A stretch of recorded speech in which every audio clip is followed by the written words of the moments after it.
maxamed waad iska garan kartaa dalkan waa dalkii uduga gobolka Sanaag gaar ahaan waxaan ku yiri degmada Laasqoray baa halkan laga xukumaa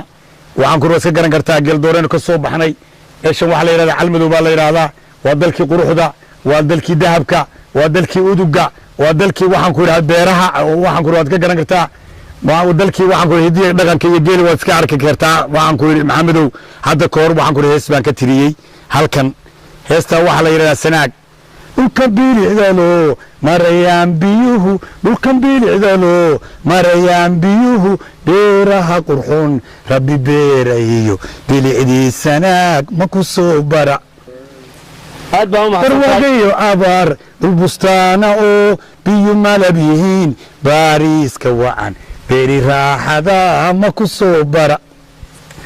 barashadeeda taan ku bisilay aad baa ma hasantahay saaxiib waxaan dal dheer uga soo tagay oo mudug iyo gaalkacyo uga imid inaan bilicda iyo barwaaqada Sanaag aan barto aan ku dalxiiso aan ku raaxaysto dadka aan garanayn oo aan arkayn oo aan aqoonna inaan waxa weeyaan u sheego oo tusiyo kuwii Ilaahay nimcada siiyay ee ka taariibay ee ka tagay ee qurbaha ku silixsanna waxaan leeyahay war America tana ka fiican war Canada tana ka fiican war Yurub tana ka fiican war Paris iyo London tana ka fiican war Scandinavia tana ka fiican war waxa Ilaahay ina siiyay baldaya bal biyaha shumaya daya bal beeraha daya bal barwaaqada daya bal geeli daya bal loodii daya bal nimcadii daya dhulkaana Ilaahay ina siiyay Ilaahay wuxuu ina ka dhigay dadka ugu qanisan dadka dhulkii ugu quruxda badnaa ugu barwaaqada badnaa bal fiiri roobka iyo dusha iyo barwaaqada waxa naga haysta bal fiiri doog iyo cagaarka bal fiiri biyaha iska durduraya bal fiiri nimcada Ilaahay ina siiyay nimcada Ilaahay ina siiyay inaynu ku shukrino inaynu ku noolaano waxa kale ay ina ka mudan tahay